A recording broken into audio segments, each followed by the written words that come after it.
সুপ্রিয় দর্শক, আমন্ত্রণ জানাচ্ছি সময় নিউজ লাইভ থেকে। আমি আপনাদেরকে সরাসরি যুক্ত করেছি হোটেল ইন্টারকন্টিনেন্টাল যেই মূল ফটকটি রয়েছে সেখান থেকে। আপনারা জেনে থাকবেন যে আজ জাতিসংঘের মহাসচিবের সাথে যেই রাজনৈতিক দলগুলোর যে একটি বৈঠক হবার কথা ছিল সেটি ইতিমধ্যেই চলমান রয়েছে এবং সেই বৈঠকে যোগদান করেছে আইন উপদেষ্টা আসিফ নজরুল এবং বিএনপির মহাসচিব মির্জা ফখরুল ইসলাম আলমগীর এবং এনসিপির যেই প্রধান আহ্বায়ক নাহিদ ইসলাম সহ বিভিন্ন রাজনৈতিক দলের যেই প্রধান যারা রয়েছেন তারা এখানে ইতিমধ্যে উপস্থিত হয়ে গেছেন। জুনায়েদ সাকি, ফুয়াদ আহমেদ এবং আপনারা দেখছেন যে আসলে এখানে গণমাধ্যম কর্মীদের প্রচুর উপস্থিতি লক্ষ্য করা যাচ্ছে। আসলে বৈঠকে জাতিসংঘের যেই মহাসচিব রয়েছেন তার সাথে আসলে আমাদের দেশে যে রাজনৈতিক দলগুলোর যেই সিনিয়র যেই কর্মকর্তা যারা রয়েছেন তাদের সাথে আসলে কি আলোচনা হলো, সেই আলোচনাটা আসলে কি নিয়ে বা দেশের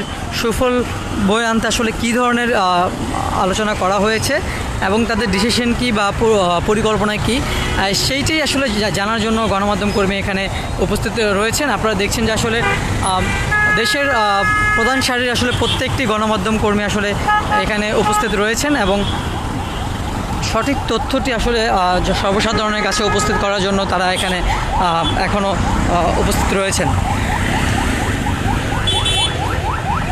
দর্শক, আমরা এখন অবস্থান করছি ইন্টারকন্টিনেন্টালের মূল ফটক থেকে। আপনারা দেখছেন যে আসলে প্রচুর পরিমাণে গণমাধ্যম কর্মীদের উপস্থিতি এখানে লক্ষ্য করা যাচ্ছে, যেহেতু আজকে জাতিসংঘের মহাসচিবের সঙ্গে আসলে আমাদের দেশে যেই রাজনৈতিক দলগুলোর মিটিং চলছে এবং মিটিংয়ের পরে আসলে তারা এখানে বের হবে। আলোচনার পরে তারা বের হয়ে আসলে আমরা সঠিক তথ্যটি আপনাদেরকে দিতে পারবো আসলে কী নিয়ে আলোচনা হয়েছে বা কী নিয়ে আলোচনা চলছে। সেই আলোচনা আসলে বাংলাদেশের জন্য কতটুকু সফলতা বয়ে আনবে বা বাংলাদেশের কোন খাতে বা কোন দিকের কী ধরনের পদক্ষেপ নেবে বা কী ধরনের কাজকর্ম করার জন্য তারা আসলে এই আলোচনা সভার আয়োজন করা হয়েছে। এবং জাতিসংঘের মহাসচিব যেহেতু এখানে উপস্থিত থাকবেন এবং তার থেকে আসলে বাংলাদেশের সামনে যেই পরিস্থিতি এখন কী ধরনের সহযোগিতা পাবে সেই বিষয়গুলো নিয়ে আসলে আলোচনা চলমান রয়েছে। আপনারা দেখছেন যে আসলে এই আলোচনাকে কেন্দ্র করে কঠোর নিরাপত্তা মোতায়েন করা হয়েছে ইন্টারকন্টিনেন্টাল হোটেলে এবং আমরা দেখেছি ভিতরে আসলে সেনাবাহিনীর উপস্থিতি লক্ষ্য করা যাচ্ছে এবং যেহেতু বিশেষ একটি নিরাপত্তার ব্যবস্থা করা হয়েছে, যার ফলে আসলে আপনারা দেখছেন যে আসলে যে গণমাধ্যম কর্মী যারা রয়েছেন তারা বাইরে অবস্থান করছেন এবং বাহিরেই কিন্তু তারা অপেক্ষায় রয়েছে এবং যখন আলোচনা শেষ হবে, যখন নেতৃবৃন্দ বা নেতাবৃন্দ যারা বের হওয়ার পরে আসলে তাদের প্রতিক্রিয়া কী, তাদের ভবিষ্যৎ পরিকল্পনা কী হবে সেটি জানা যাবে। সুপ্রিয় দর্শক, আপনারা দেখছেন সময় নিউজ লাইভে। আমি আপনাদেরকে সরাসরি যুক্ত করেছি হোটেল ইন্টারকন্টিনেন্টালের সামনে থেকে।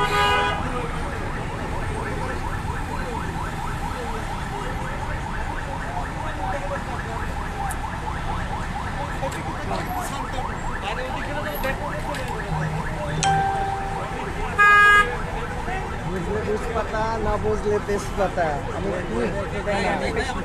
আমি খিস খাইয়া একটু পারলে।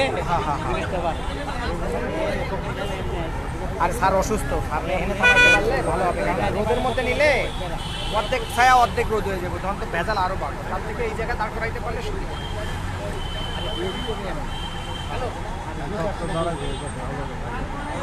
সবাই আসতে পেরেছে, ফটাফট দাঁড়া করে।